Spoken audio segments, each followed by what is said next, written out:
The night my daughter handed back her engagement ring, she didn't know the gray-haired housekeeper standing 10 feet away was her own mother. I had been living in her husband's house for 7 weeks. I had served her tea, folded her clothes, listened to her tell the staff she missed her mother. She had no idea I was right there watching, gathering evidence, waiting for the moment she would see the truth about the man she married. Derek Ashford had stolen everything from 2 women before her. My daughter was going to be the third, unless I stopped him first. That night, I finally did. But let me start from the beginning. The morning I walked into that house and he looked right through me. My daughter thanked me for the tea. She smiled politely. Then she walked away without any idea she had just spoken to her own mother. I was wearing a gray wig, sensible shoes, and the uniform of a housekeeper. I had been inside her husband's house for 3 weeks. I had already found the locked room, the files on previous wives, the documents showing he planned to take everything she had. Derek Ashford looked through me like I was furniture. He never imagined the help was watching him. That was his mistake. To understand how I got here, I need to take you back to the morning it all began. Why it works. I was absent from my daughter's life for 15 years. I missed her college graduation, her first design award, her wedding. I wasn't there when she needed guidance about the man she was marrying. So when I finally came back, I didn't come as her mother. I came as a housekeeper. I dyed my hair gray. I learned to fold towels. I moved into the guest house of the mansion where my daughter lived with a man who had already destroyed 2 women before her. He was planning to take her entire inheritance, $2.5 million, and she had no idea. Neither did he about me.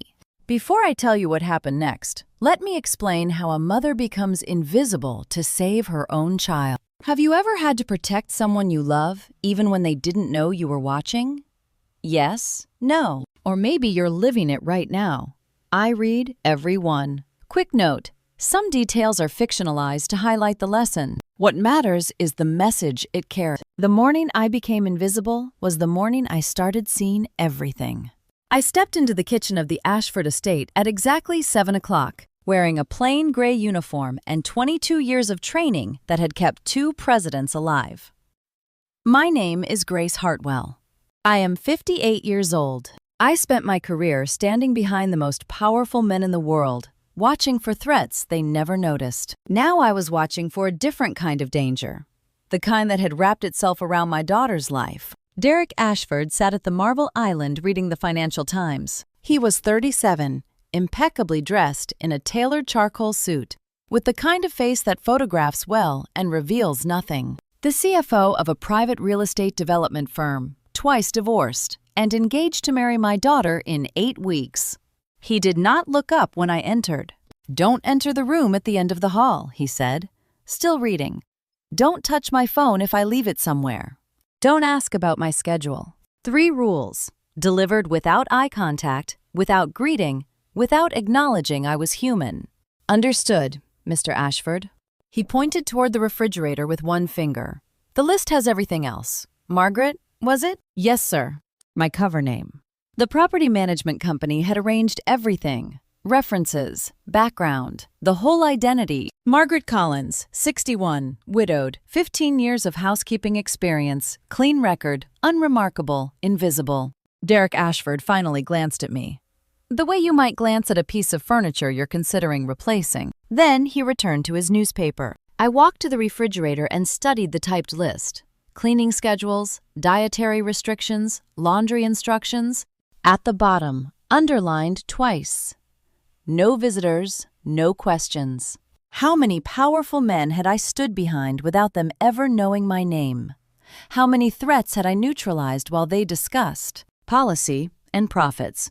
Never once wondering who was keeping them alive, I had spent decades being invisible. But those men had treated their protection details with professional courtesy. Derek Ashford treated his housekeeper like she didn't exist. That was his first mistake. The kitchen smelled of expensive coffee and fresh citrus. Sunlight poured through floor-to-ceiling windows overlooking the desert landscape of Paradise Valley.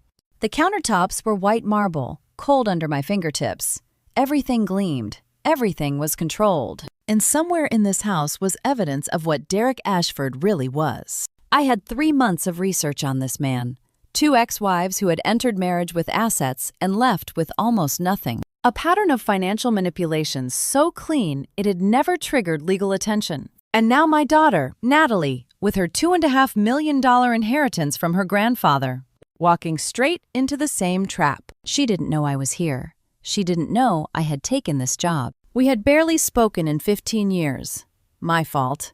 All those missed birthdays and holidays sacrificed to protecting strangers. I had no right to tell her who to love, but I could show her what he was hiding, if I found it in time. 2 days passed before I met the boy. I was cleaning the upstairs hallway on day 3 when I noticed the door at the end of the corridor. Electronic lock. Brushed steel keypad, the kind of security you install when you have something specific to protect. 3 rules, 3 warnings, 3 women's names on 3 file folders, though I wouldn't know that yet. That's Dad's special room. I turned. A child stood in the hallway, watching me with dark eyes too old for his face. Ethan Ashford was 8 years old, with his father's coloring but none of his confidence. He watched adults the way stray dogs watch strangers, waiting to see if they would stay or leave. "I'm just cleaning," I said, keeping my voice soft. "I won't go in. Mrs. Stephanie used to clean here." He moved closer, studying me. "Dad said she wasn't careful enough." "What happened to her?" Ethan shrugged. "She went away." A pause. "People go away a lot here." The words landed like stones in still water. I kept my face neutral, but something cold moved through my chest. "Do they?" "My mom went away, then the other mom, now Mrs. Stephanie." He tilted his head. "Are you going to go away too?" "No," I said. "I'm going to stay." He nodded slowly, as if testing whether to believe me. Then he wandered back toward his room, leaving me alone in the hallway with the locked door and the weight of what he had just revealed. An 8-year-old had just told me, without knowing it, that his father made people disappear. I waited until Ethan was gone. Then I pulled out my phone and photographed the electronic lock, the model number, the keypad, the mounting brackets. In 22 years of protecting the most powerful people in the world, I had learned to open doors that weren't meant to be opened. I knew this lock. I knew how to bypass it. The question wasn't whether I could get inside. The question was whether I was ready for what I'd find. I looked at the photo on my phone, the cold steel gleaming in the hallway light. Behind that door was something Derek Ashford didn't want anyone to see. And in 8 weeks, my daughter would marry him, unless I found the truth first. That night, Derek made a phone call he thought no one would hear. 2 days passed before I heard his other voice, the one he used when he thought no one was listening. I had photographed the lock. I had noted Derek's routines. I had watched him move through his pristine house like a man who owned everything in it, including the people. But none of that prepared me for what I heard on day 5. It was 10:45 p.m. I was finishing the dinner dishes, running hot water over the last of the wine glasses, when his voice drifted from the study down the hall. The door was open a few inches, careless or perhaps deliberate. Housekeepers were furniture. Furniture didn't listen. But his voice had changed. Gone was the smooth, dismissive tone he used during the day. This voice was lower, faster, cold in a way that made the hair rise on my arms. I turned off the faucet slowly, keeping my movements silent, and listened. "Phase 2 needs to be complete before the wedding," he said. "The timeline is non-negotiable." A pause, someone responding on the other end. "I understand the complexity. That's why I'm paying you. The accounts need to be restructured before June." I dried my hands on a towel, each movement deliberate. In 22 years of protective service, I had learned to recognize threat patterns in speech, the cadence of deception, the rhythm of someone executing a plan they've rehearsed many times. Derek Ashford was not having a casual conversation. He was issuing instructions. "She won't read every page," he continued.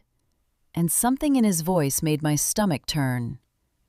"She trusts me. That's the whole point." I had stood behind presidents during calls that decided nations. I had listened to world leaders negotiate while pretending to check perimeter security. I had heard powerful men discuss things they believed were private, never knowing that the silent woman behind them was cataloging every word. But this call was different. This call was deciding my daughter's life. "The third account is ready," Derek said. "Just waiting on the signature." Third account. I pressed my palm flat against the cold counter, steadying myself. The third account, which meant there had been a first and a second, which meant whatever he was doing to my daughter, he had done before. The women who went away. Ethan's words echoed in my mind. His mother, the other mother, Mrs. Stephanie. People go away a lot here. Not people, women. Women who had trusted Derek Ashford.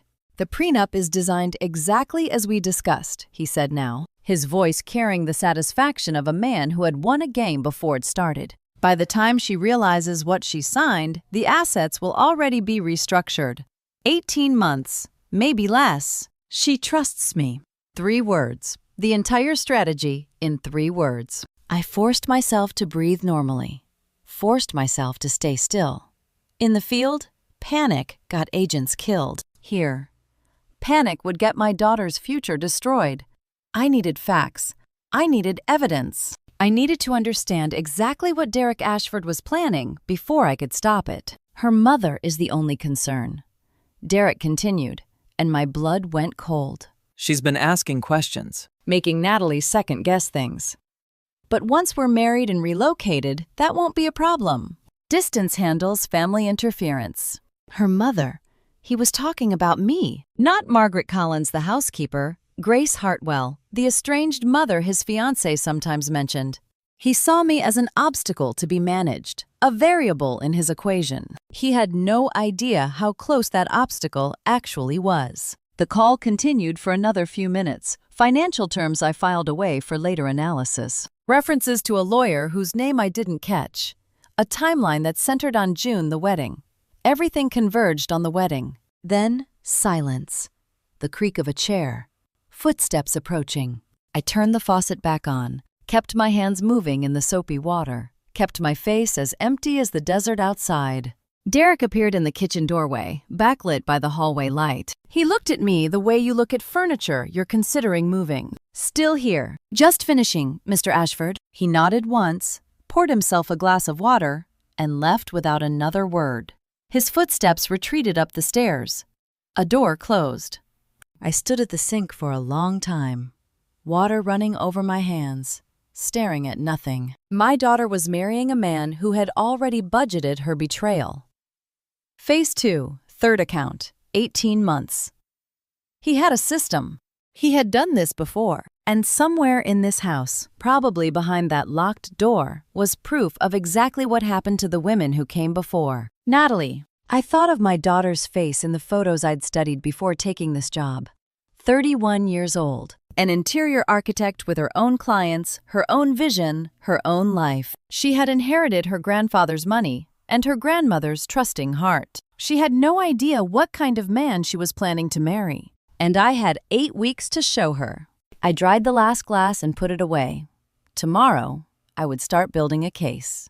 Tonight, I would lie awake and listen to this house breathe, waiting for another careless moment, another open door, another slip that would tell me exactly how Derek Ashford made women disappear. The third account.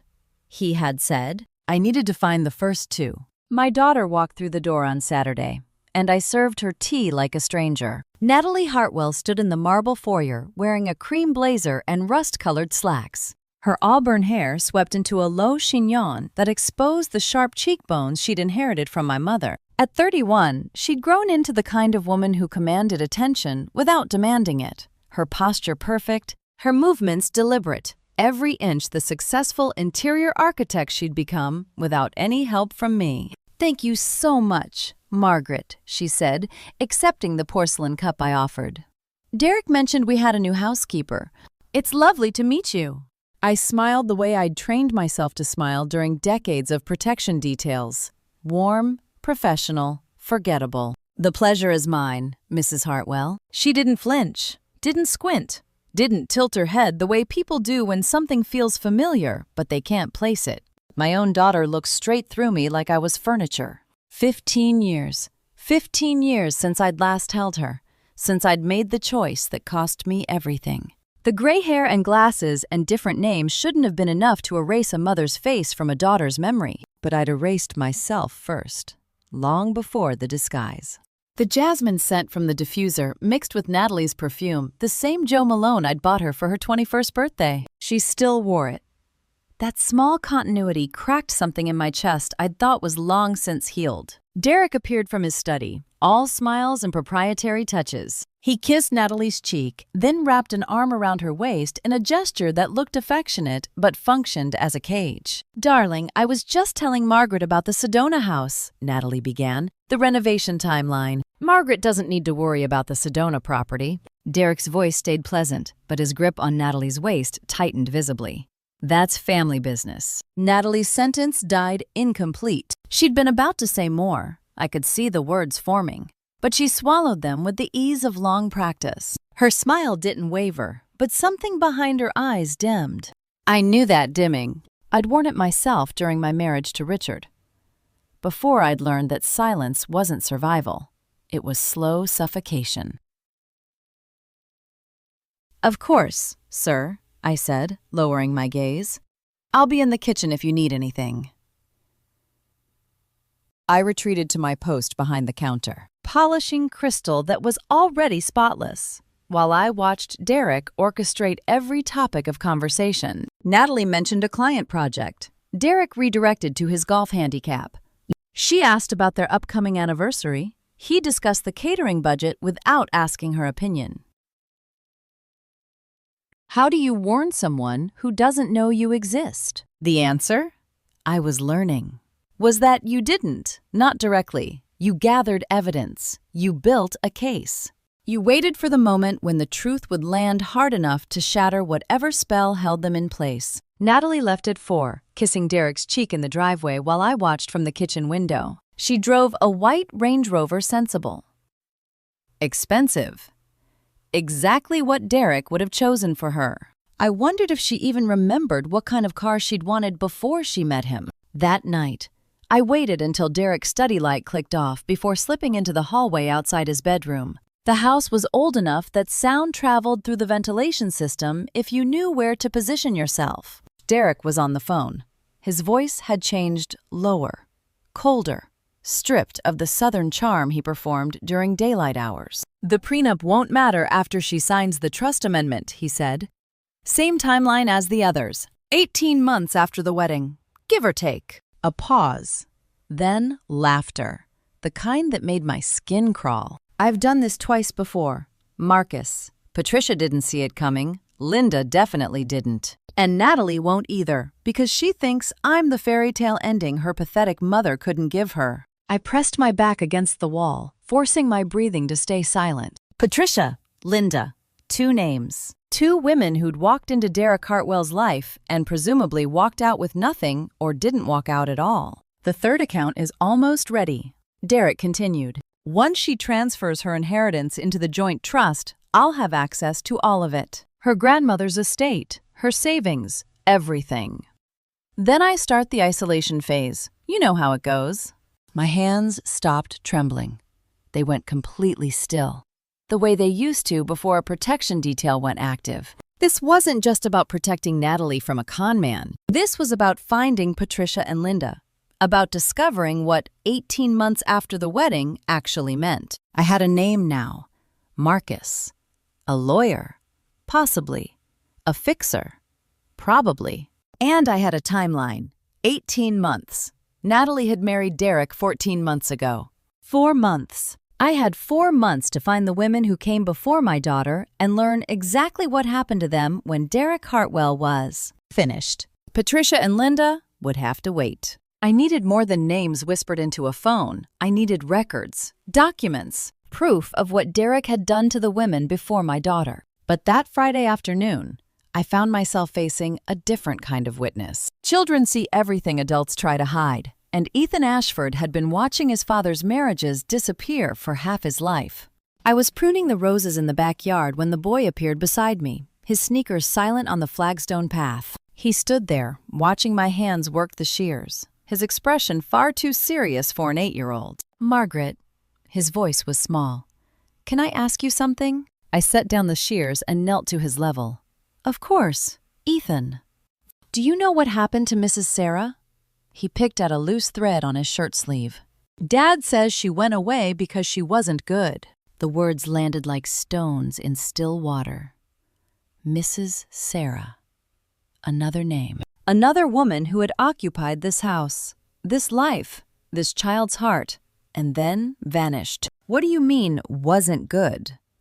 I kept my voice gentle, neutral, the way I'd learned to speak during witness interviews decades ago. I don't know. Ethan's shoulders hunched. She used to read to me.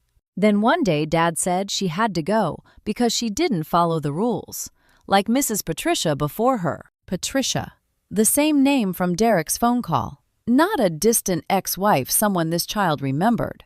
And Mrs. Linda? I asked carefully. Ethan shook his head. I was too little. I don't remember her. An 8-year-old had asked me to promise his future stepmother wouldn't vanish. That was his normal. Will Miss Natalie be good? Ethan's eyes met mine, and I saw the fear there, the accumulated weight of women coming and going, each one leaving another crack in a child's foundation. I don't want her to go away too. She's nice. She plays cards with me. I reached out and squeezed his small hand. Natalie won't disappear, I said. I promise you that. It was a promise I had no right to make, but looking into those worried eyes, I understood that protecting Natalie meant protecting this boy too, saving him from another loss he'd been conditioned to expect. Ethan nodded solemnly, then ran off toward the pool house, leaving me with 3 names confirmed and a timeline stretching back through his entire childhood. 3 days later, Megan Russo arrived for dinner. Megan Russo was 30 years old, with close-cropped dark hair and the sharp observational instincts of a senior account manager at First Western Bank. She had been Natalie's best friend since their freshman year of college, and she entered the Ashford Estate dining room like someone cataloging every detail for later reference. Grace, this is Megan, Natalie said, using the name I'd given her.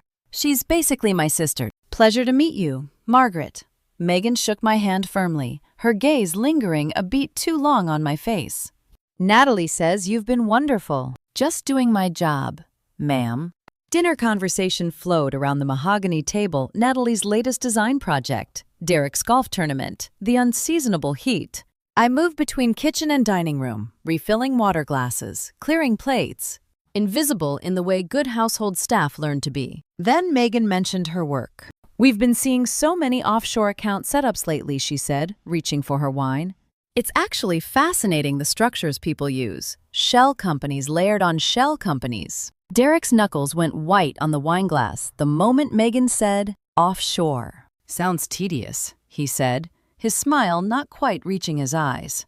Natalie, darling, tell Megan about the Sedona renovation. The subject changed, but I had seen the reaction, the flash of something cold beneath Derek's cultivated charm. And from the slight narrowing of Megan's eyes, I wasn't the only one who noticed. After dessert, I excused myself to check the bathroom supplies.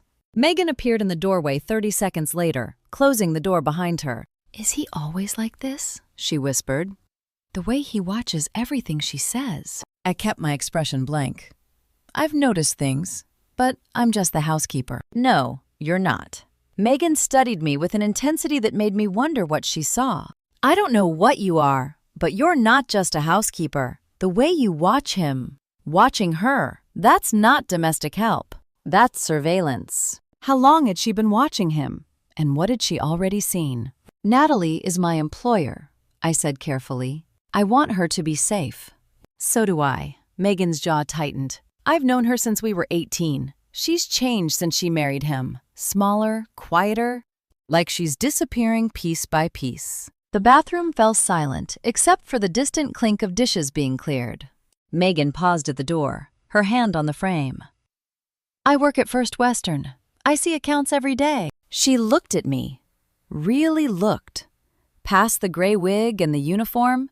If you ever need someone to check something, someone who isn't family, you know where to find me. Then she walked back to dinner. And I understood I wasn't the only one counting the warning signs. The next morning, I made a decision. Megan could trace the money.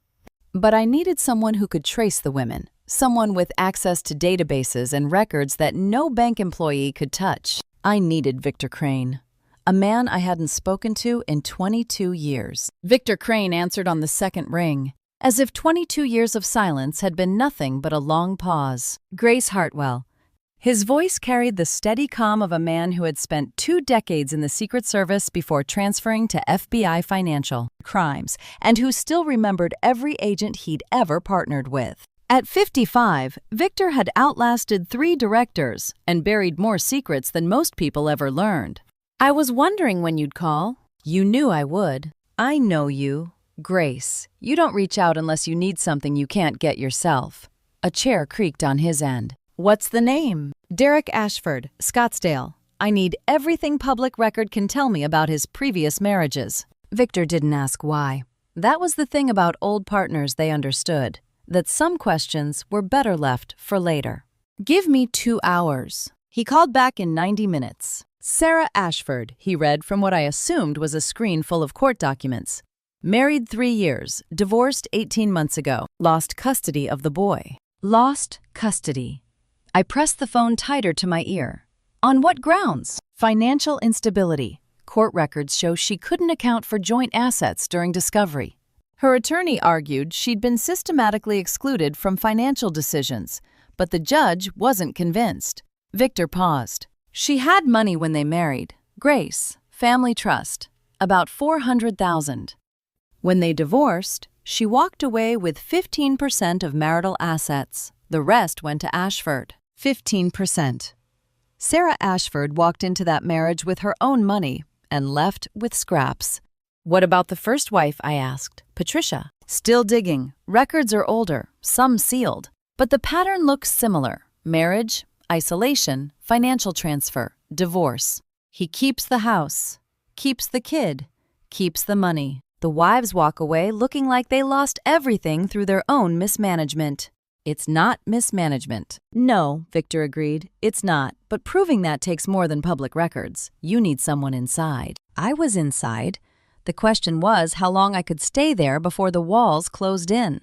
4 days later, I found Natalie alone in the kitchen. Saturday morning light streamed through the windows as she sat at the marble island, coffee untouched, staring at something on her phone.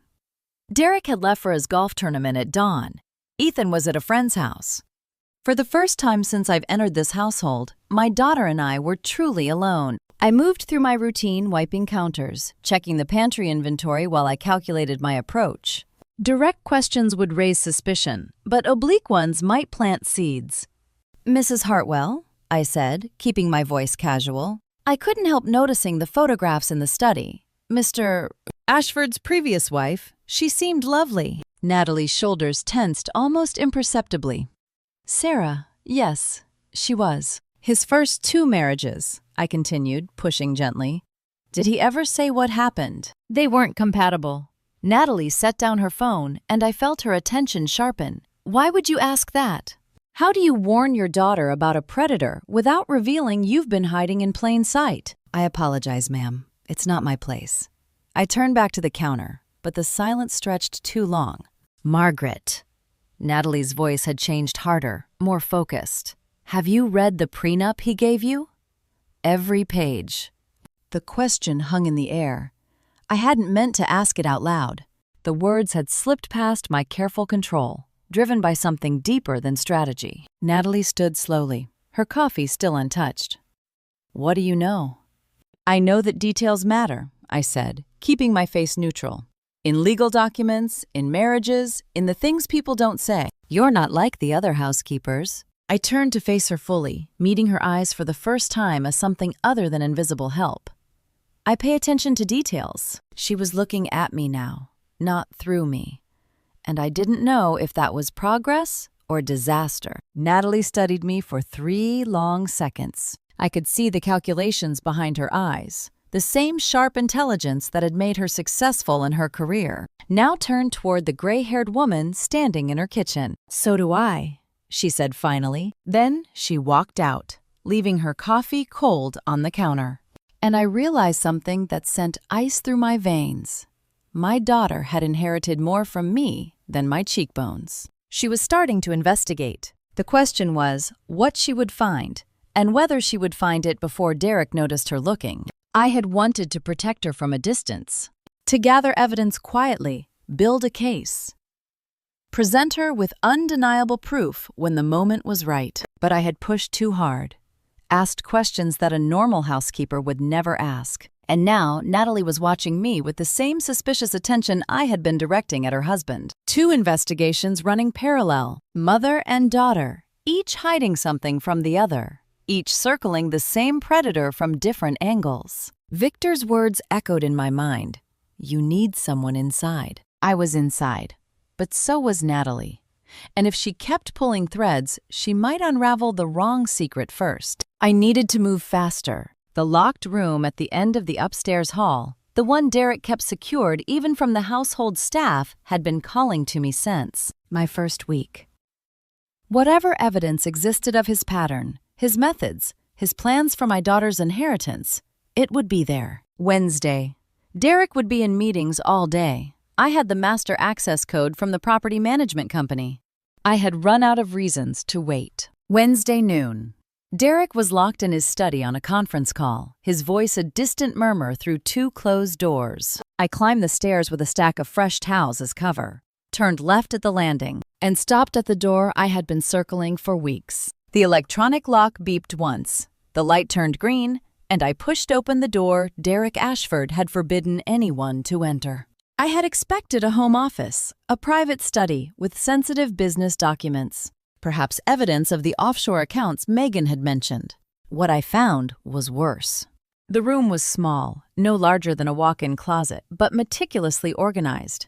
No desk, no computer, just floor-to-ceiling filing cabinets lining 3 walls, each drawer labeled with handwritten tabs. The air smelled of old paper and something else, something chemical.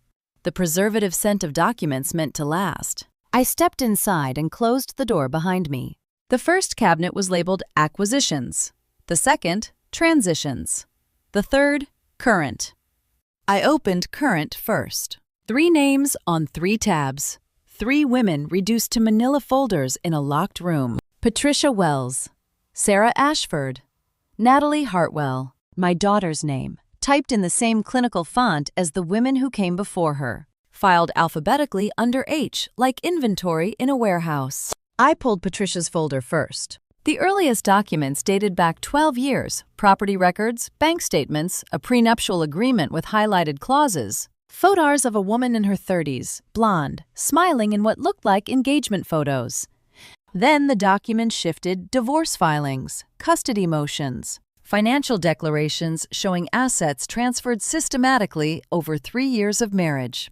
The final page was a settlement agreement. Patricia Wells had signed away everything except personal effects and a single checking account with $11,000. 12 years ago, Derek had been doing this for 12 years. Sarah's file told the same story in different names and numbers: marriage, isolation, financial restructuring, divorce. The custody documents I'd already seen through Victor. But here were the pieces Victor couldn't access: internal notes in Derek's handwriting, timelines with check marks, a spreadsheet tracking asset transfers by month. He had turned marriage into a business model. Each wife, a transaction. Each divorce, a liquidation event. I reached for Natalie's folder with fingers that had gone cold. The power of attorney form was already filled out. Only Natalie's signature was missing. I spread the documents across the small table in the room's center, photographing each one with the phone I'd bought under my cover name. Asset transfer templates, joint account authorization forms, a revised will naming Derek as primary beneficiary of her grandmother's estate, amendment documents for the family trust that held the inheritance money. Every form was dated.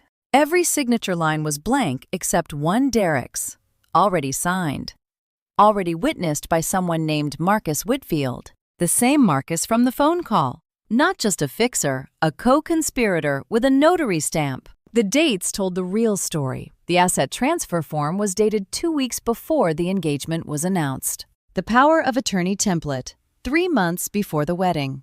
Derek had started paperwork on my daughter's inheritance before he even proposed. My hands had been steady through bomb threats, through assassination attempts, through 22 years of protecting strangers. They shook now. I photographed the last document, a timeline chart in Derek's precise handwriting. Phases listed vertically: courtship, marriage, integration, isolation, transfer, exit. Each phase had target dates. Natalie was currently in month 14 of integration, scheduled to enter isolation within 60 days. A sticky note was attached to the front of her folder, the handwriting matching the timeline chart. Timeline, 18 months post-wedding. Exit strategy, same as S.A. Sarah Ashford. He was planning to do exactly what he'd done before. The same systematic destruction. The same methodical theft. The same calculated abandonment. But this time with my daughter's $2.5 million as the prize. I replaced every document precisely as I'd found it, checking the arrangement against the photos I'd taken when I first opened each folder. Filed Patricia back under W, Sarah under A, Natalie under H. Closed the cabinet drawer, wiped the handles with my sleeve. The lock clicked green to red as I pulled the door shut behind me. I walked back down the hallway on legs that felt distant from my body, collected the towels I'd left on the hall table, and continued to the laundry room. Routine. Invisible. The perfect housekeeper completing her rounds. Inside, something had shifted. For weeks, I had operated on suspicion and inference. Phone calls overheard, patterns suggested, a son's casual mention of women who vanished. Now I had documentation. Proof that Derek Ashford had built a system for stealing everything from the women he married, and that my daughter was already 14 months into his 18-month timeline. 4 months. That was what remained before isolation became transfer, became exit. 4 months to dismantle a predator who had been perfecting his methods for over a decade. I folded towels until my hands stopped trembling. Then I checked the clock. Derek's conference call would end soon. His nightly phone call to Marcus usually came around 10 after Natalie went to bed. Tonight, I would be ready. The body camera I'd worn during my property management training was still in my room, fully charged. Tonight, I would record everything. I positioned myself in the stairwell at 10:45 p.m., body camera activated, and waited for Derek Ashford to make the call I knew was coming. The house had settled into its nighttime rhythms. Natalie was asleep in the master bedroom, her light extinguished an hour ago. Ethan had been in bed since 8. The only sound was the distant hum of the air conditioning and the soft creak of floorboards as Derek paced in his study below. I had chosen the stairwell because sound traveled upward through the old ventilation system. The body camera was legal, registered as property management security equipment, standard issue for housekeepers working in high-value estates. Whatever I captured tonight would be admissible. At 10:52, Derek's study door opened. Footsteps moved to the kitchen. Ice clinked into a glass. Then silence, followed by the muffled tones of a phone call in progress. I pressed closer to the vent, barely breathing. The transfer needs to happen before the wedding. Derek's voice was clipped, businesslike. Non-negotiable. I don't care what the tax implications are, Marcus. That's your problem to solve. A pause while Marcus responded. I could picture him, the notary signature on those pre-filled documents. The man who had witnessed Derek's preparations for financial predation. She doesn't know about that account, Derek continued. She won't until it's too late. By the time the statements arrive, the joint trust will already be restructured. Her signature on the amendment is all I need. My finger pressed the camera's secondary record button, ensuring backup footage. Every word was evidence. Every casual admission was another nail in his coffin. Then Derek said something that turned my blood to ice. Her mother is the problem. He said it casually, like scheduling an appointment, like removing an obstacle. She's been asking questions.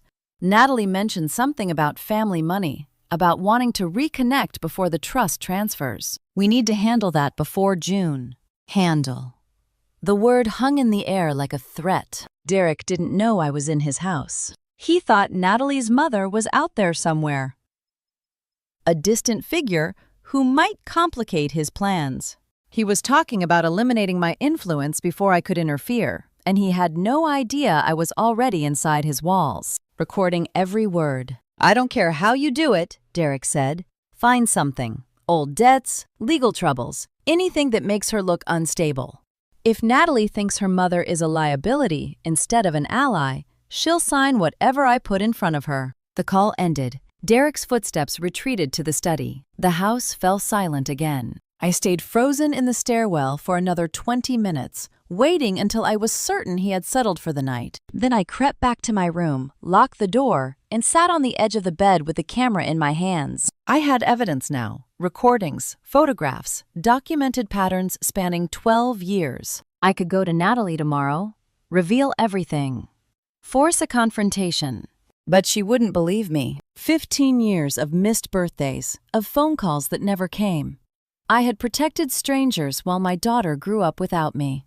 What right did I have to walk back into her life and demand she trust my judgment? I called Victor at 7 the next morning, standing in the empty kitchen while coffee brewed. I have enough to go to her now, I said, but she won't believe me. You were gone 15 years. Grace. Victor's voice was gentle but direct. You can't force trust. You haven't earned it. Then what do? You don't need her to believe you. You need evidence she can see with her own eyes. A pause. Let him show her who he is. You just make sure she's watching. I stared at the morning light spilling across the marble counter. Victor was right. I couldn't hand Natalie a folder full of photographs and expect her to accept that her husband was a predator. She would defend him. She would question my motives. She would wonder why her absent mother had suddenly reappeared with accusations. But if Derek showed her himself, if his mask slipped in a moment, she witnessed firsthand, that would be different. That would be undeniable. I couldn't hand Natalie the truth. I had to build a room where she'd find it herself. How do I make him slip? I asked. Pressure, Victor said. Men like Ashford maintain control through routine. Disrupt the routine. Introduce variables he can't predict. He'll start making mistakes. I thought about the documents I had photographed, the timeline with its careful phases. Derek had spent 12 years perfecting his system because he controlled every element. His wives were isolated, dependent, unaware. They had no one to compare notes with. No outside perspective to challenge his narrative. But Natalie had Megan a best friend who already sensed something was wrong. Natalie had questions about the prenup. And now Derek was worried about the mother, about someone outside his control asking uncomfortable questions. I could be that pressure, not by confronting him directly, but by existing, by being present, by making him aware that the careful walls he had built around my daughter were no longer quite so solid. Victor, I said, I need you to find everything you can about the first wife, Patricia Wells. I want to know where she is now. Consider it done. I hung up and watched the sunlight move across the floor. The plan was forming now. Let Derek expose himself.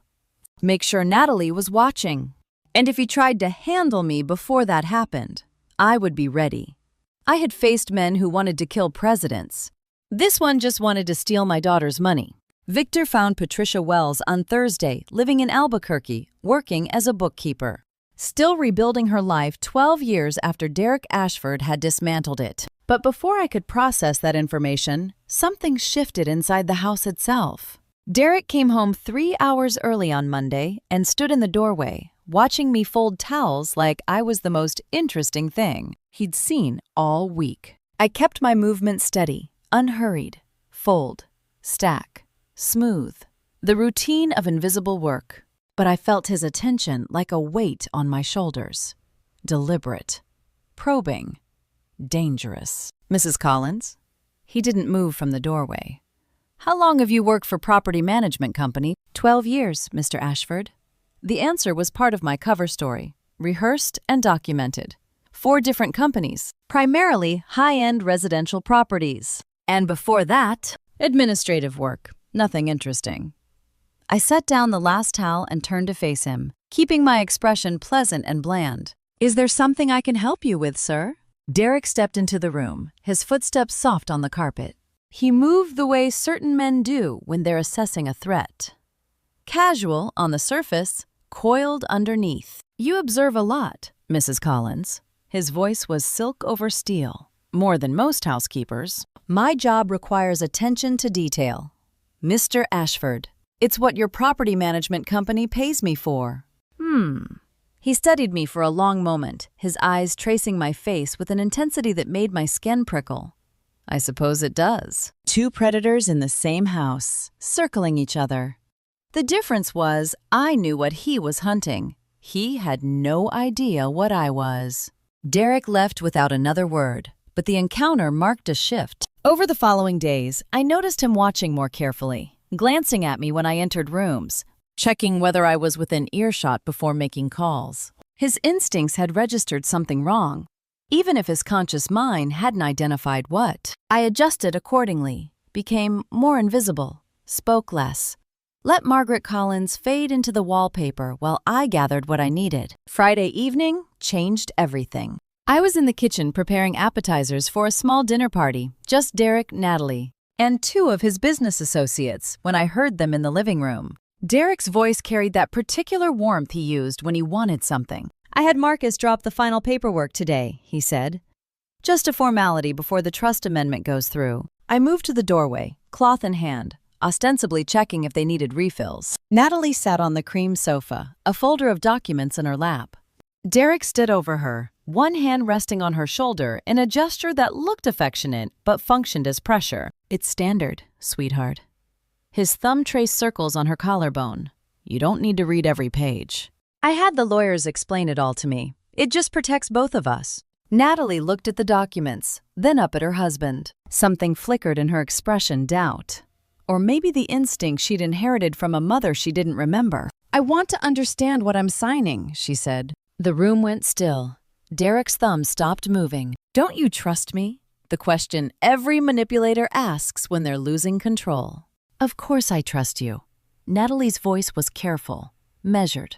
"But my grandmother always said to read everything before you sign. It's not about trust, it's about being responsible." Derek's smile stayed fixed, but I saw his jaw tighten almost imperceptibly. Your grandmother was a wonderful woman. But she didn't understand modern financial planning. Maybe not. Natalie closed the folder and stood, the documents tucked under her arm. But I'd still like to read them. "I'll have questions tomorrow." She walked toward the stairs without looking back. Derek watched her go, and I watched him saw the mask slip for just a moment, revealing the calculation underneath. His fingers tapped the armrest 3 times in rapid succession. A tell. Frustration bleeding through control. My daughter had just done what 2 women before her hadn't. She'd hesitated. It wasn't much. A request to read documents. A small assertion of independence.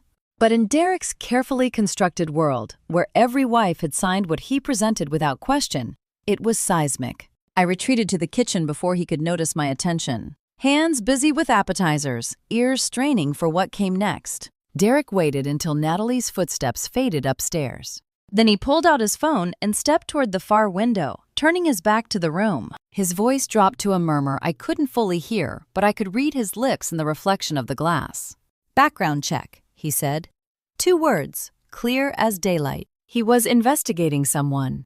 The timing, combined with his sudden interest in the housekeeper who observed too much, made the conclusion obvious. Derek Ashford was running a background check on Margaret Collins. I finished the appetizers with steady hands and served them with a pleasant smile when his guests arrived. But inside, I was recalculating. My cover identity was solid. Victor had built it himself, layered with years of false employment records and manufactured references. It would hold up to a standard investigation.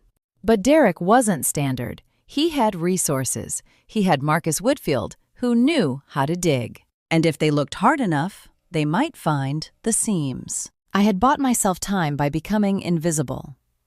Now Derek was looking directly at me. The question was whether Natalie would finish reading those documents before her husband finished investigating the woman folding his towels.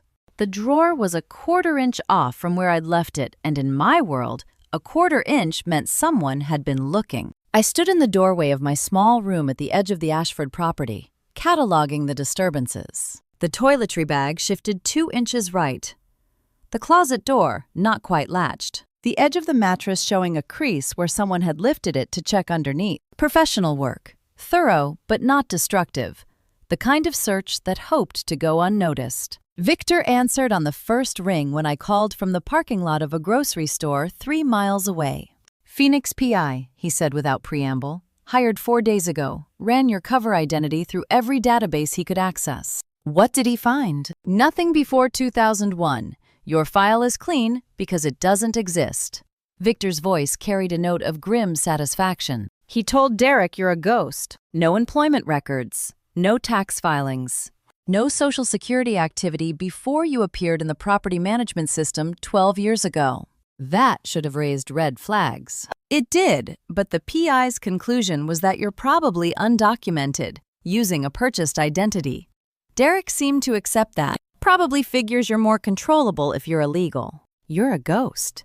In 22 years of service, I had never been grateful for bureaucratic erasure. Now it was saving my life. The Secret Service had scrubbed my records when I left standard protocol for agents who'd worked high-level protection details. No trace of Grace Hartwell existed in any civilian database. Margaret Collins was a fiction built on that absence. And Derek's investigator had found exactly what Victor had designed him to find. Nothing. He's still watching you, Victor warned. The PI reported back, but Derek isn't satisfied.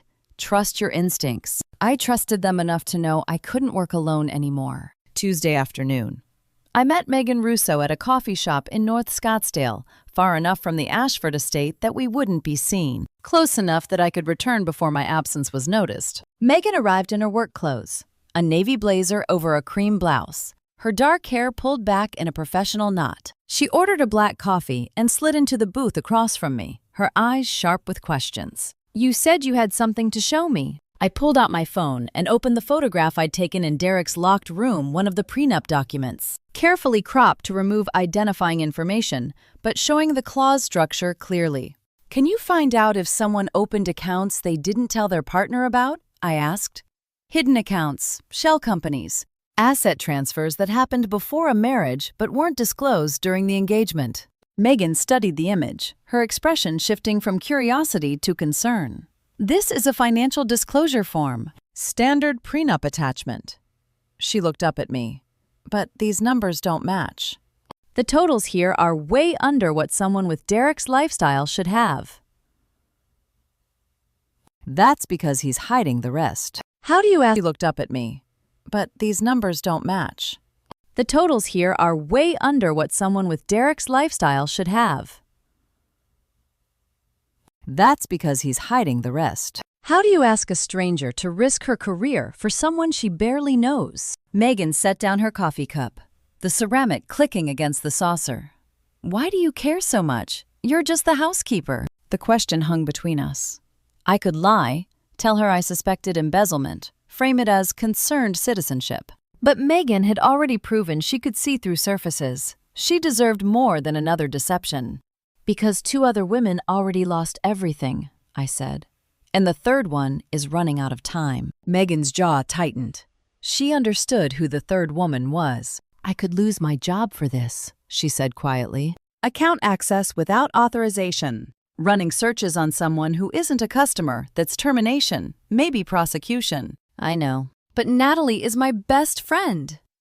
Megan picked up her coffee again, took a long sip, set it down. The bitter smell of dark roast hung in the air between us. I've watched her change since she married him. She second-guesses everything now, asks permission to see her own friends. That's not the woman I went to college with. Megan didn't know I was Natalie's mother. She just knew something was wrong, and that was enough. I'll need 48 hours, she said finally. But I should tell you something first. She paused, and I felt the weight of what was coming before she spoke. Last month, Natalie mentioned Derek wanted to add her to some accounts. Joint accounts at a bank I'd never heard of offshore, she thought. But he made it sound like a tax advantage. Megan's fingers tightened around her cup. She thought it was romantic, like he was including her in his financial life. My blood went cold. Did she sign anything? Megan shook her head slowly. Not yet, but she's thinking about it. She asked me if joint accounts were normal for married couples. I told her yes, but something felt off about the way she described it. Joint accounts. The same mechanism I'd seen in Patricia's and Sarah's files, the vehicle Derek used to gain legal access to his wife's assets before, systematically draining them. How long before she decides? I don't know. Megan met my eyes. But Derek's been pushing. He wants it done before their anniversary trip next month. Next month. 4 weeks. Maybe 5. The timeline was accelerating. I reached across the table and touched Megan's hand briefly. Find whatever you can. And Megan, don't tell Natalie we talked. Not yet. Why not? Because if she knows I'm investigating her husband, she'll tell him, and then we lose everything. Megan nodded once, collected her things, and left. I sat in the booth for another 10 minutes, letting my coffee grow cold, calculating how many moves I had left before Derek's trap closed around my daughter. $800,000. That's how much Derek Ashford had already stolen before my daughter even walked down the aisle. Megan's call came Thursday night, her voice tight with controlled fury. I stood in the dark kitchen of my small apartment, phone pressed to my ear, as she laid out what she'd found. 2 accounts, she said. Delaware Shell Company, Nevada Personal. $800,000 already moved from his business accounts over the past 6 months, all of it hidden from Natalie. I gripped the counter's edge, the granite cold beneath my fingers. What else? There's more. Megan paused, and I heard paper shuffling. I found a power of attorney form, unsigned, her name on it. It's in a pending file at First Western. Someone submitted it for pre-processing, waiting for signatures. When was it submitted? 3 weeks ago, right after she started asking about the prenup. The timing was deliberate. Derek had accelerated his plan the moment Natalie showed the first sign of independence. He wasn't just stealing from her. He was preparing to take control of everything she would ever have. If she signs that after the wedding, Megan continued. He controls everything, the whole $2.5 million, her grandmother's estate, her savings, her investment accounts. All of it transfers to joint ownership with him as primary signatory. My father's entire life savings left to his granddaughter. Derek was planning to take every penny. Can you copy the documents? I asked. Already done. I'll bring them to you tomorrow.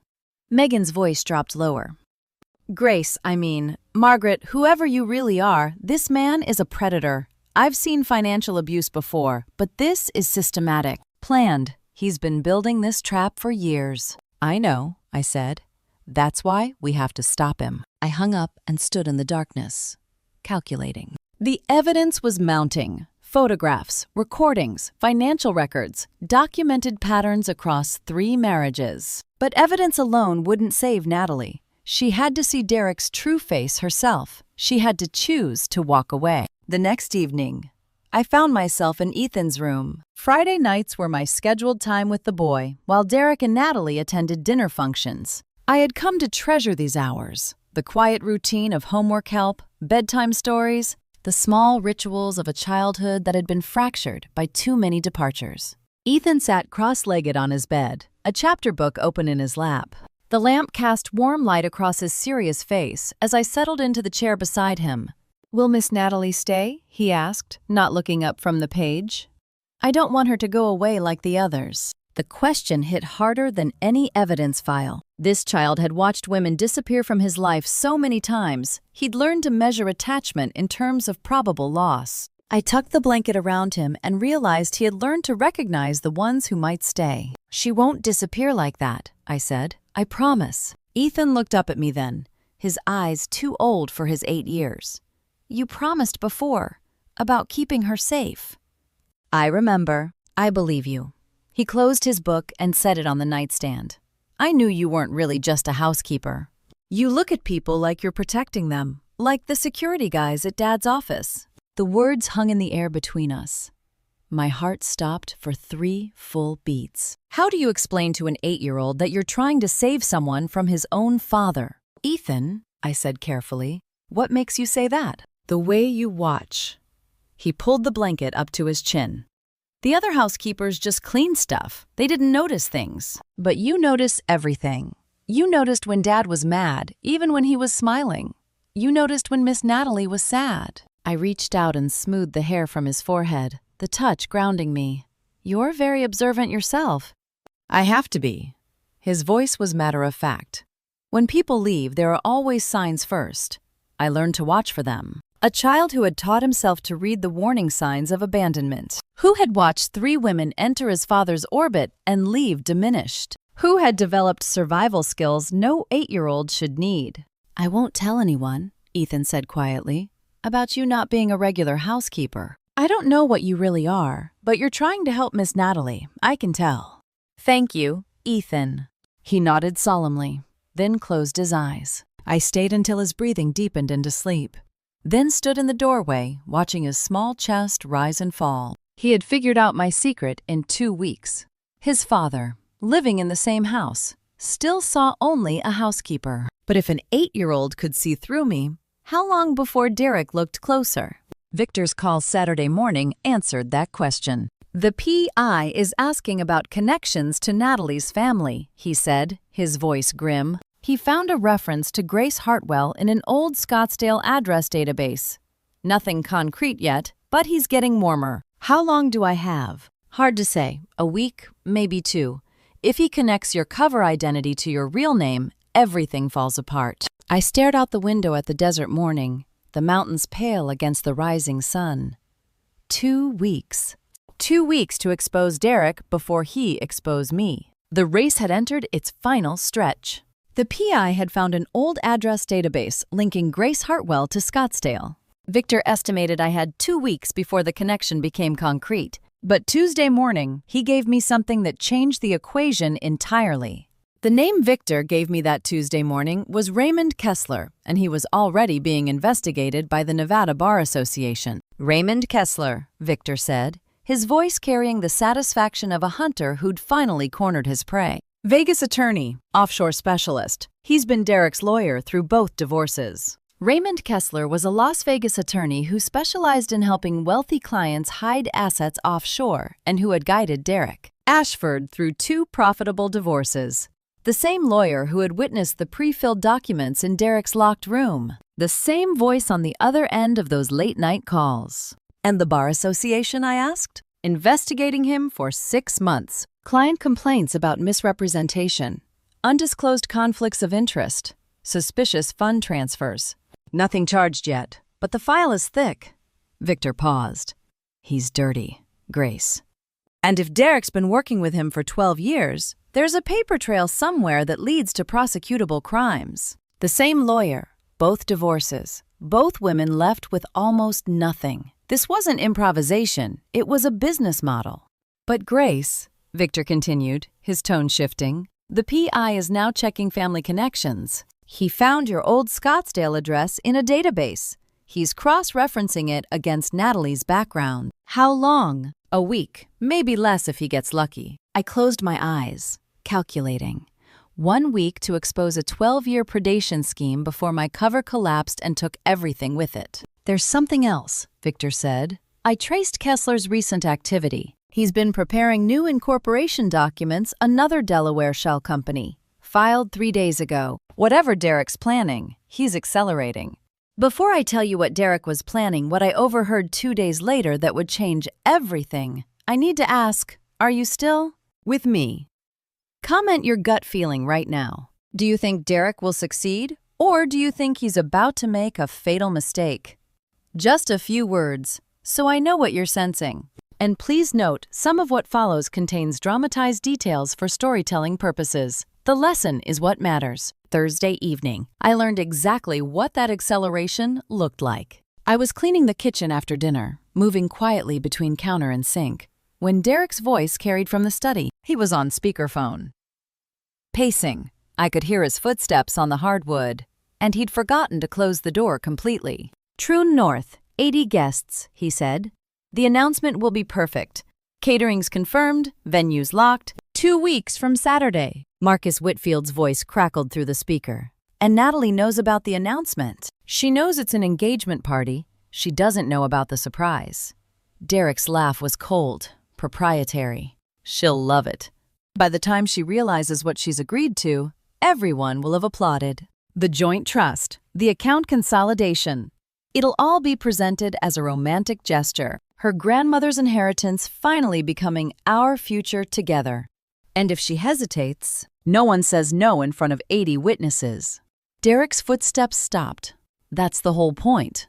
Marcus, public commitment, social pressure. By the time we leave that party, she'll have agreed to everything on camera, in front of everyone who matters. He wanted an audience for his manipulation. What if I gave him one for his unmasking instead? I scrubbed a pot that was already clean.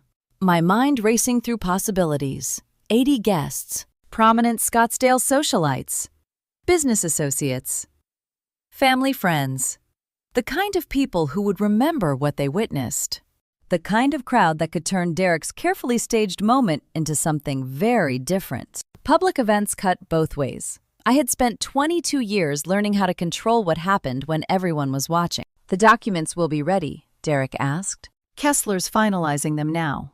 Power of attorney, trust amendments, account authorizations. Everything she needs to sign will be in a nice leather folder, presented as anniversary planning." Perfect. And Margaret, the housekeeper? Marcus sounded dismissive. "What about her?" "She'll be working the party. Catering support. I want eyes on her." "You still suspicious?" "Just cautious. She notices too much." Derek's voice hardened. "After the party, I'm letting her go. Can't have staff who pay too much attention." I kept my hands steady in the soapy water, feeling the warmth against my skin. After the party, he was planning to fire me the moment his trap closed around Natalie, which meant the party was my deadline, my only chance. Derek was building a stage. He just didn't know I was rewriting the script. I finished the dishes, dried my hands, and walked back to my quarters with the calm pace of someone who had no agenda beyond clean countertops. But inside, the plan was crystallizing. 2 weeks, 80 guests. A public announcement Derek expected would seal my daughter's fate. But public events required coordination, staff, timing, access to every corner of the venue. And I would be there not as Grace Hartwell, not even as Margaret Collins, but as the invisible housekeeper who nobody watched while they were watching the show. Derek Ashford wanted a performance. I was going to give him one he'd never forget. The night before I destroyed my daughter's engagement, I spent 4 hours organizing the evidence that would break her heart.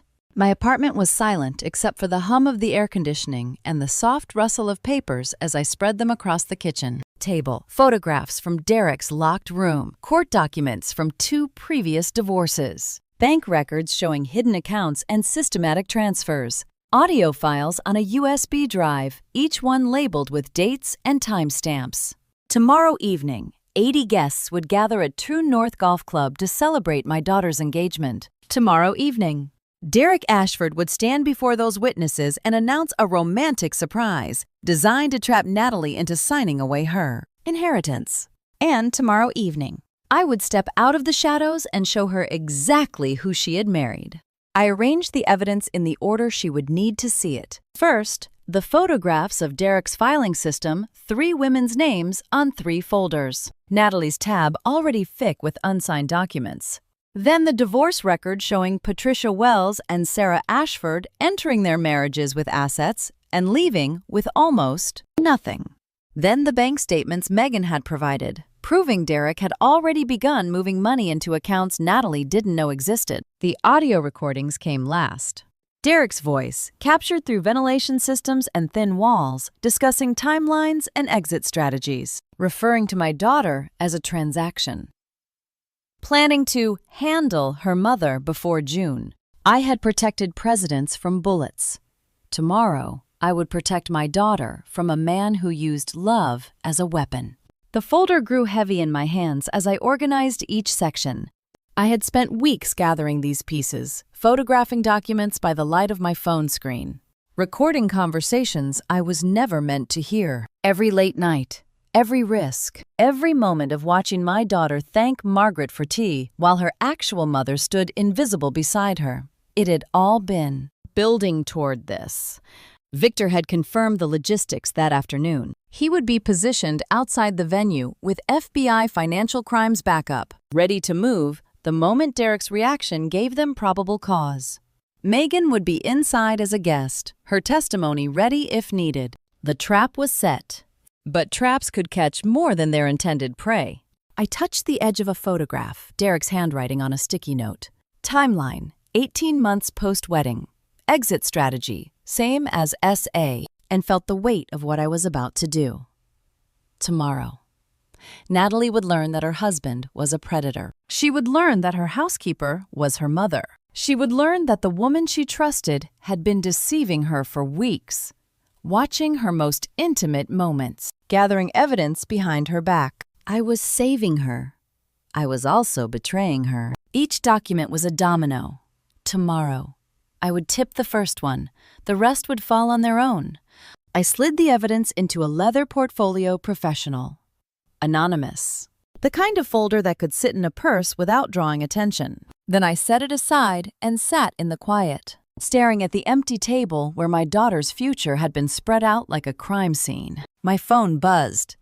I picked it up expecting Victor with the final logistics check. Instead, the screen showed a text message from a number I didn't recognize, but the name attached to it made my heart stop. Natalie Hartwell. She must have gotten the number from the property management company's emergency contact list. Margaret Collins's burner phone, the one I used for cover communications. Why would she be texting the housekeeper at 11 o'clock at night? I opened the message. Margaret, I hope this isn't too strange. I know you're just the housekeeper, but you've been so kind to me these past weeks.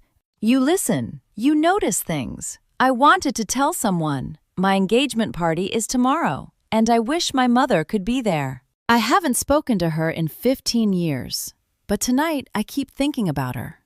I miss her. Mom, I miss you. Mom, my engagement party is tomorrow. I miss you. 7 words buried in a rambling text. I couldn't breathe.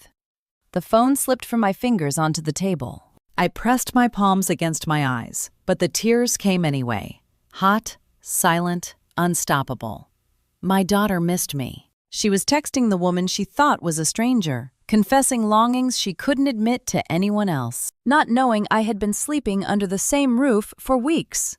Watching her, gathering evidence against her husband, preparing to shatter the life she thought she was building. 15 years of silence, and she still missed me. I sat at my kitchen table, tears falling onto the leather portfolio I'd spent weeks building. Tomorrow, she would learn, I had been there all along. Tomorrow, I would step out of Margaret Collins's gray wig and sensible shoes and become Grace Hartwell again, the mother who had abandoned her. The mother who had returned too late. The mother who was about to destroy her engagement in front of everyone she knew. I wiped my eyes, picked up the phone, and typed a response. I hope your party is everything you deserve, Mrs. Hartwell, and I hope you find your mother someday. I hit send. Then I turned off the phone, checked the evidence folder one final time, and went to bed.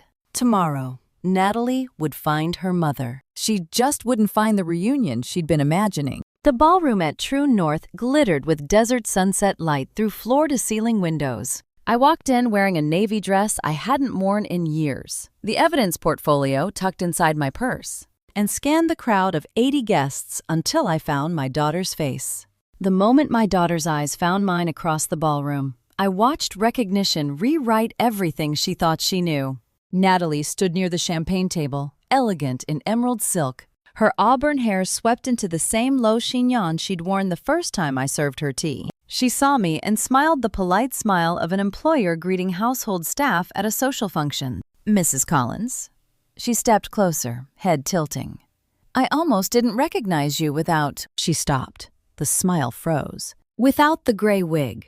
Without the glasses. Without the uniform that had made me invisible for 7 weeks. I watched her mind work through the impossibility.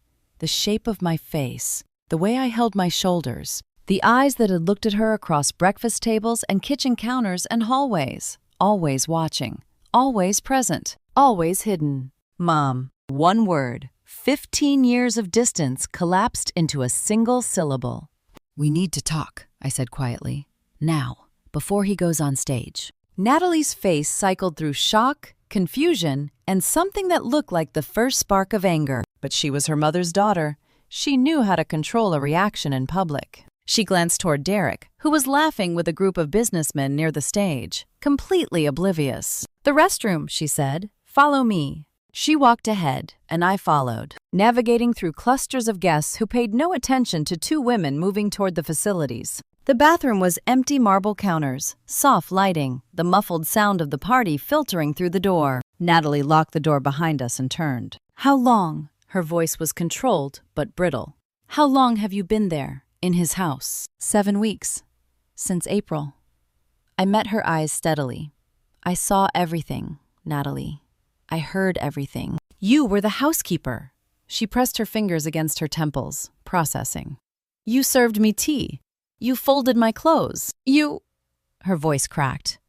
You watched me with him, and you said nothing. I couldn't say anything, not until I had proof. I opened my purse and withdrew the leather portfolio, set it on the counter between us. Natalie stared at it like it might contain something that would bite. Open it, I said. She did. The first photograph showed Derek's locked room, 3 filing cabinets, 3 women's names on labeled tabs. Natalie's breath caught when she saw her own name beside Patricia Wells and Sarah Ashford. She turned page after page without speaking.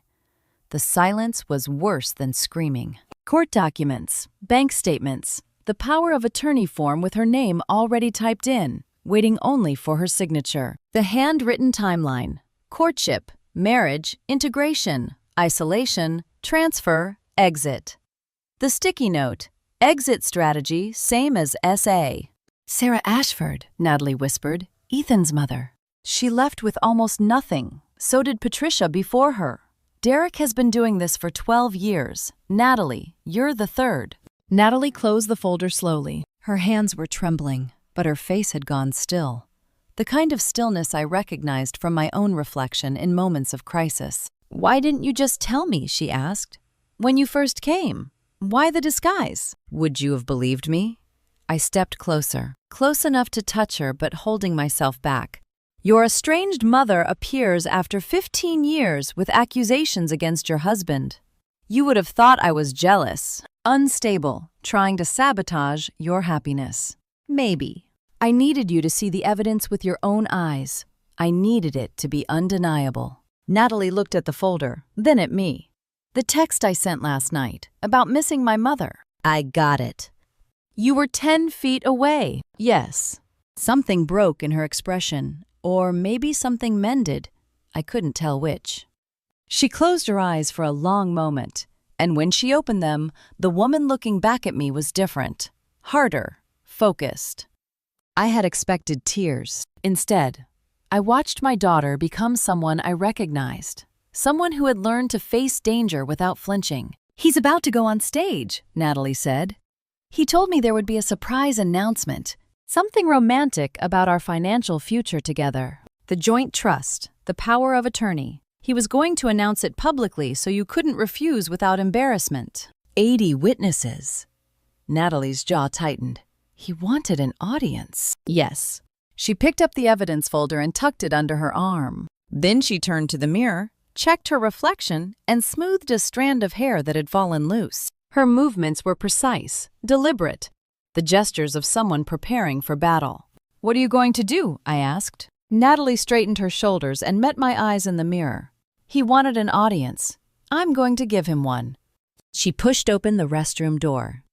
The noise of 80 guests flooded in laughter, conversation, the clink of champagne glasses. Derek was walking toward the small stage at the front of the ballroom, microphone in hand, his smile bright and confident. Natalie didn't look back at me. She walked straight toward him, evidence folder pressed against her side, and I realized I had no idea what she was about to do. I had given her the truth. What she did with it was her choice. I followed her into the ballroom and watched my daughter walk toward the man who had tried to steal everything from her. Derek Ashford raised his champagne glass to 80 guests and announced the financial arrangement that would give him control of my daughter's entire inheritance, and she let him finish every word before she took the microphone. Tonight, I want to share something special, Derek said, his voice warm with practiced sincerity. Natalie and I have decided to take the next step in building our future together. We're combining our finances, a joint trust, shared accounts. One family moving forward as one. Applause rippled through the ballroom. I watched Natalie's face from 20 feet away. She stood perfectly still, the evidence folder held against her side, her expression unreadable. Derek continued, oblivious. This represents complete trust, complete partnership. Natalie has agreed to sign the documents this weekend, and I couldn't be more honored. Actually, Natalie said, stepping forward, I have a few questions before we celebrate. She took the microphone from his hand with the ease of someone claiming what was already hers. Derek's smile flickered, then steadied the practiced recovery of a man who controlled every room he entered. Of course, sweetheart. What questions? The accounts in Delaware and Nevada. Natalie's voice carried across the silent ballroom. When were you going to tell me about those?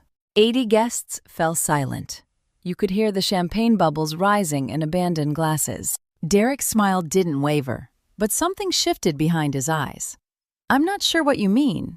Those are business accounts. Business accounts you opened 3 months ago, with transfer authority only in your name.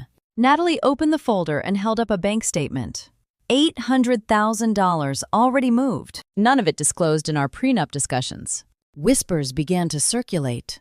I saw Megan standing near the bar, her face tight with vindication. She had provided those records.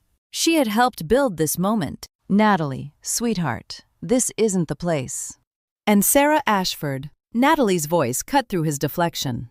And Patricia Wells before her. When were you going to tell me about them? Derek's face went pale. For the first time since I had entered his house 7 weeks ago, I saw the mask slip completely. Those were private matters, he said, his voice dropping. Failed marriages, nothing to do with us.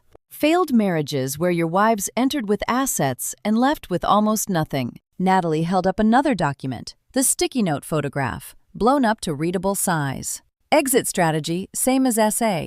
That's Sarah Ashford. Your handwriting, your locked room, your plan. The whispers became murmurs. Guests exchanged glances. Someone near the back quietly set down their champagne glass and headed for the exit. Derek reached for Natalie's arm. We should discuss this privately. No. She stepped back, out of his reach. You wanted 80 witnesses for your announcement. You have them. She placed the ring in his palm like she was returning something borrowed, because that's all it had ever been. You didn't love me, Natalie said, her voice steady. You loved what I have, my grandmother's money, my father's trust. You've done this twice before. And you thought you could do it again. Derek stood frozen, the ring glinting in his open hand. For a long moment, the ballroom held its breath. Then a man appeared beside me, tall, gray-haired, wearing a suit that didn't quite fit the occasion. Victor Crane. He had been waiting outside, ready to move if needed. Mr. Ashford. Victor's voice was quiet, but carried the weight of federal authority. I'm Special Agent Crane, FBI Financial Crimes. We've been investigating your activities for 6 months. I think we should talk privately. Derek's head swiveled toward Victor, then toward me. Recognition flickered in his eyes. The housekeeper standing in the ballroom without her uniform, without her disguise. You, he breathed. Me, I confirmed. Victor stepped closer to Derek. Your attorney, Raymond Kessler, has already been contacted by the Nevada Bar Association, and we have documents from your private files that suggest a pattern of financial fraud spanning over a decade. You can come with me now, or you can wait for the formal arrest. Your choice. Derek looked around the ballroom, 80 faces staring back at him, judgment written in every expression. The business associates he had cultivated, the society friends he had charmed, the world he had built through manipulation and theft, crumbling in real time. He closed his fist around the ring and walked toward the exit without a word. Derek Ashford walked out of that ballroom the same way his previous wives had, with nothing but the clothes on his back and the weight of what he'd lost. Victor followed 3 steps behind. The doors swung shut. The murmurs erupted into full conversation, guests clustering in shocked groups, phones appearing from pockets and purses. I stood motionless, watching the doors, when I felt a small hand slip into mine. Ethan stood beside me, his serious eyes fixed on the place where his father had disappeared. He was still wearing his party clothes, a small blazer, a clip-on tie. Looking far too old for 8 years, I knew, he said quietly. I knew you weren't just a housekeeper. I looked down at him, this child who had watched women come and go from his father's life, who had learned to read the signs of departure, who now watched another person walk away. What happens now, he asked. Across the ballroom, Natalie stood alone on the stage, the evidence folder still in her hands, staring at the empty space where her engagement had ended. I squeezed Ethan's hand gently. I don't know, I admitted, but we'll figure it out together. We left the ballroom together, Natalie, Ethan, and me driving in silence to a hotel across town while the party collapsed behind us. Megan took charge of the guests. Victor took charge of Derek. I took charge of the two people who needed me most. The hotel room was silent, except for the questions my daughter had been saving for 15 years. Natalie sat on the edge of the bed, still wearing her emerald engagement dress, her hair falling loose from its careful arrangement. Ethan had fallen asleep in the adjoining room, exhausted by the weight of watching his father leave. Now it was just the two of us, facing each other across a decade and a half of distance. Why didn't you just tell me? Natalie's voice was steady, but I could hear the fractures underneath. The first day you walked into that house, because you wouldn't have believed me. I sat in the chair across from her, close enough to touch, but keeping my hands in my lap. You loved him. You had built a life with him. If your estranged mother had appeared with accusations, you would have defended him. You don't know that. I know how I would have reacted at your age, how anyone would. I met her eyes. I was gone for 15 years, Natalie. I had no right to tell you who to love, only to show you what he was hiding. I had protected presidents. I had stood between bullets and the most powerful men in the world. None of that prepared me for my daughter's silence. She looked down at her hands, the finger where the ring had been, now bare. You watched me. Every day. You served me tea and folded my clothes and listened to me talk about my life. And you said nothing. I gathered evidence. I built a case you could see with your own eyes. I waited for the right moment. The right moment. Her laugh was bitter. My engagement party. 80 witnesses. His choice, not mine. He wanted an audience. I just made sure you had one too. Natalie stood abruptly and walked to the window. The city lights of Scottsdale glittered below, indifferent to the wreckage of the evening. I texted you, she said quietly. Last night, the housekeeper's number. I said I missed my mother. I know. You were 10 feet away. Her voice cracked. Sleeping in the guest house. And I was texting a stranger, saying I wished my mom could be at my engagement party. I stood and moved toward her, stopping a few feet away. I wanted to tell you. Every day. Every time you thanked Margaret for something. Every time you smiled at me without knowing who I was. I wanted to drop the disguise and hold you and explain everything. Why didn't you? How do you apologize for 15 years? You don't. You just stopped making excuses. Because I was afraid, I admitted. Afraid you'd reject me. Afraid you'd tell Derek. Afraid I'd lose the chance to protect you before I ever got the chance to know you again. Natalie turned from the window. Her eyes were wet, but she wasn't crying. She was holding it together the way I had taught myself to hold it together during decades of high pressure. Work. You were absent for so long, she said. I learned to make decisions without you. I learned to trust my own judgment. I built a whole life, career, friends, marriage, without any input from the woman who was supposed to guide me. I know. And my judgment was wrong. Her voice broke. About Derek. About everything.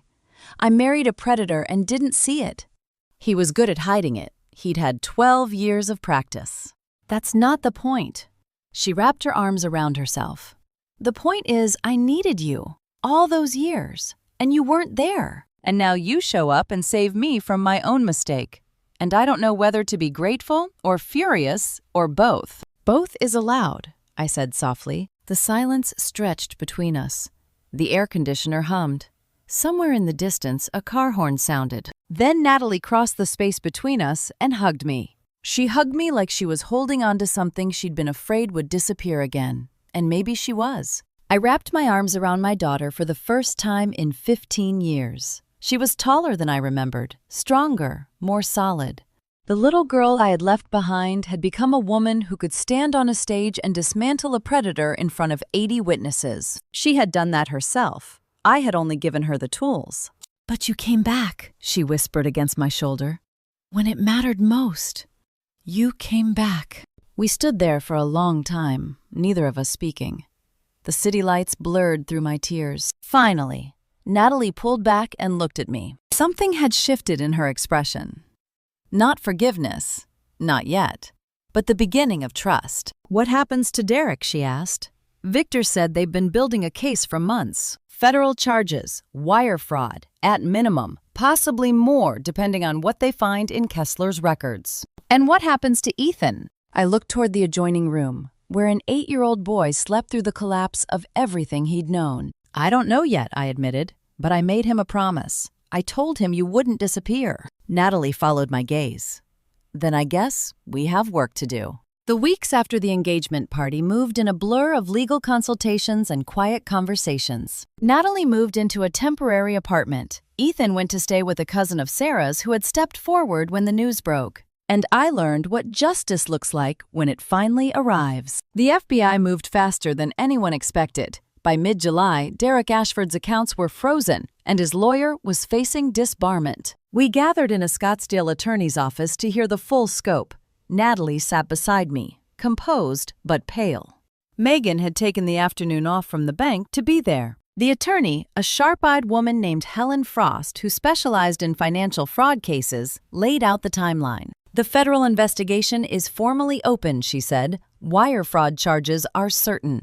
Additional charges for conspiracy and money laundering are likely once the offshore accounts are fully traced." "And the previous wives?" I asked. "Sarah Ashford is willing to testify. So is Patricia Wells." Helen looked up from her notes. "The women he thought he'd silenced are now cooperating witnesses. Their testimony will establish the pattern. The inheritance, my father's entire legacy to his granddaughter, remained untouched." Natalie had hesitated at exactly the right moment. "The inheritance is completely protected," Helen confirmed. Turning to Natalie, "You never signed the power of attorney. You never authorized the trust amendments. Every document Derek prepared is worthless without your signature." Natalie exhaled slowly. "So nothing was taken?" "Nothing. Your grandmother's estate, your savings, your investment accounts, all secure." Megan reached across and squeezed Natalie's hand. Then she turned to me, extending her other hand. "You did the right thing," she said. "All those weeks of secrecy, all that risk, it worked." I shook her hand. "We all did. I gathered evidence. You found the accounts." Natalie stood on that stage and faced him. "A team effort," Megan said with a small smile, "against a man who thought he was untouchable." We left the attorney's office with closure I hadn't dared imagine. Derek would face trial, his victims would have their say, and my daughter would rebuild her life with her inheritance intact. But there was one more goodbye I needed to make. I met Ethan in a Paradise Valley park on a Saturday afternoon. Bringing the chapter book I had read to him during those weeks in his father's house, he sat on the bench beside me. 8 years old, watching his whole world change with the same quiet acceptance he'd shown watching women leave his life. "Is my dad in trouble?" he asked, not looking at me. "Yes," I said. There was no point in lying. He did some things that weren't right, things that hurt people. The ladies who went away. Yes, and he was going to do the same thing to Natalie. Ethan picked at a loose thread on his shorts. The park was quiet around us. Distant sounds of children playing, birds calling from the mesquite trees, the dry whisper of desert wind. "I knew something was wrong," he said finally. "Kids always know." I looked at him, this small boy who had spent his entire childhood watching adults deceive each other, learning to read the signs of departure. Developing survival skills no 8-year-old should need. "You knew about your father." "I knew he wasn't nice to the ladies. Not really." Ethan shrugged. "He was nice when other people were watching, but when it was just us, he was different, colder." "I'm sorry you had to see that." "It's okay." He looked up at me then, his serious eyes meeting mine. "You saw it too. That's why you came, right?" "Right. And you stopped him." "Your stepmother stopped him. I just helped her see the truth." Ethan nodded, processing this with the gravity of someone much older. Then he surprised me. "You were the best housekeeper," he said, "even though you weren't really a housekeeper." Coming from him, it was the highest compliment I'd ever received. I handed him the book, the same one I'd been reading aloud during those quiet Friday evenings. "I want you to have this, so you remember." He took it carefully, running his fingers over the cover. "Will I see you again?" "Yes." I meant it. I promised you that Natalie wouldn't disappear. I'm making you another promise now. I'll stay in touch. We'll have lunch. We'll talk. Even though I'm not your family, I reached out and squeezed his shoulder gently. You helped me protect someone I love. That makes you family enough. Ethan's guardian, a kind-faced woman in her 40s, appeared at the edge of the playground, waving. Time to go. Ethan stood, tucked the book under his arm, and surprised me one more time. He hugged me a quick, fierce embrace that said more than words could. Then he walked toward his new life, turning once to wave before disappearing around the corner of the path. I sat on the bench for a long time after he left, watching the shadows lengthen across the park. I had kept my promise. Natalie hadn't disappeared. Ethan would be cared for. Derek would face consequences. But driving home, I couldn't stop thinking about Ethan's words. Kids always know. He had seen through me in 2 weeks. He had known his father was dangerous long before I arrived. And he had chosen to trust me anyway, had kept my secret, had let me work, had believed I was there to help. An 8-year-old had understood what the adults around him couldn't see. Maybe that was the lesson. Protection wasn't about having all the answers. It was about showing up, paying attention, and trusting the people who needed you to recognize the truth when they saw it. Ethan's words stayed with me through the months that followed. Kids always know. The wisdom of a child who had spent his whole life watching adults fail to see what was right in front of them. It took me 6 months to understand what he was really teaching me. 6 months after the engagement party that never was. I sat in my daughter's kitchen and watched her cook dinner like it was the most ordinary thing in the world. Natalie's new apartment was small, a 2-bedroom in a quiet Scottsdale complex, but every corner reflected the architect she had always been. Clean lines, warm textures, carefully chosen art on walls she had painted herself. No marble imported to impress guests. No locked rooms hiding secrets. Just space designed for living. The pasta needs another minute, she said, stirring the pot.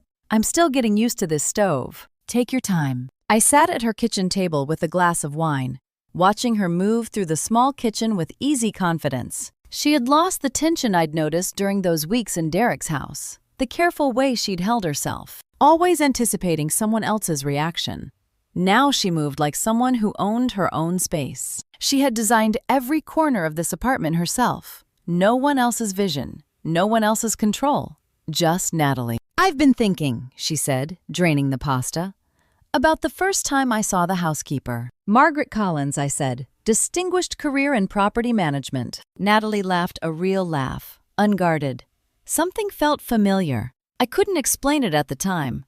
You handed me tea, and I had this strange feeling, like I should know you. But you didn't. No. She brought 2 plates to the table and sat across from me. The steam rose between us, carrying the scent of garlic and basil. I think I was looking through glass, like there was a barrier between me and everything real. Derek built that barrier.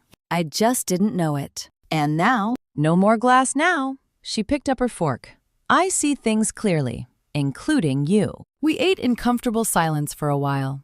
The pasta was good, simple, homemade, exactly right. Outside the window, the December sun was setting over the McDowell Mountains, painting the sky in shades of coral and gold. Your new project, I said. The community center. How's it going? Breaking ground in February. Natalie's eyes lit up the way they used to when she talked about design, before Derek, before the careful editing of every sentence. Low-income housing with integrated childcare. It's the kind of work I always wanted to do. Sounds meaningful. It is. She met my eyes. I used some of Grandma's money to fund the initial plans. I hope that's okay. I reached across the table and squeezed her hand. Your grandmother would have loved that. After dinner, I helped her wash dishes standing side by side at the sink, our shoulders almost touching. Such a small thing. Such an ordinary moment, the kind of moment I had missed for 15 years. For 22 years, I had stood behind people who never saw my face. I had learned that invisibility was power. But with Natalie, I finally learned that being seen was better. Will you come for Christmas? She asked, drawing the last plate. Yes. Good. She put the plate away and turned to face me. I'm glad you came back. Mom, even if you came back as a housekeeper. It was the only way I knew how. I know. She hugged me, not the desperate embrace of that hotel room night, but something warmer, more settled. Maybe that's okay.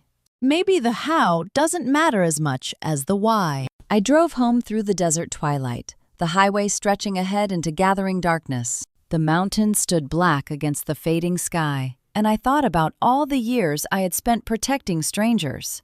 22 years of standing behind presidents and diplomats and CEOs. 22 years of reading threats, anticipating danger, positioning myself between powerful men and the harm that stalked them. I had been good at it, the best. I had saved lives without anyone knowing my name. But those 7 weeks in Derek Ashford's house had taught me something all those years hadn't. Protection isn't standing in front like a shield. It's standing close enough that the people you love can face the truth themselves. It's trusting them to recognize danger when they finally see it clearly. It's showing up not to rescue, but to witness, to be present, to say, without words, that you're there. If you've ever had to choose between telling someone you love the truth and trusting them to find it themselves, you know how hard that is. Choices. And you know why it matters. The exit from my neighborhood appeared ahead. I signaled, merged, and thought about the morning I first walked into Derek Ashford's kitchen. He had looked through me like I didn't exist, like I was furniture, like I was nothing worth noticing, just another gray-haired woman in a service uniform, invisible among the help. In 22 years of standing behind the most powerful men in the world, I had learned one thing they never understood. The people you ignore are the ones watching closest. Derek Ashford looked through me. That was his last mistake. And to you listening to my story, remember this. Sometimes protection doesn't look like standing in front of someone. Sometimes it looks like standing close enough that they can face the truth themselves. I spent 15 years away from my daughter. I told myself I was giving her space, giving her freedom. But the truth is, I was afraid. Afraid she wouldn't need me. Afraid I'd already lost her. Don't make my mistake. Don't let fear keep you from the people who matter most. This grand drama story taught me that being present matters more than being perfect. I couldn't undo 15 years of absence, but I could show up when it counted. I could watch, listen, and trust my daughter to see the truth when she was ready. I believe God put me in that house at exactly the right moment, not to rescue her, but to stand beside her while she rescued herself. This revenge story isn't about vengeance. It's about justice. It's about love that refuses to look away. If this grand drama story moved you, I'd love to hear your thoughts. Drop a comment below. Tell me what you would have done in my place. Would you have revealed yourself sooner? Would you have approached your daughter directly? Share this revenge story with someone who needs to hear it. And if you haven't already, please subscribe so we can share more stories like this together. Thank you for staying until the very end. Your time means more than you know. Please remember, some details in this story have been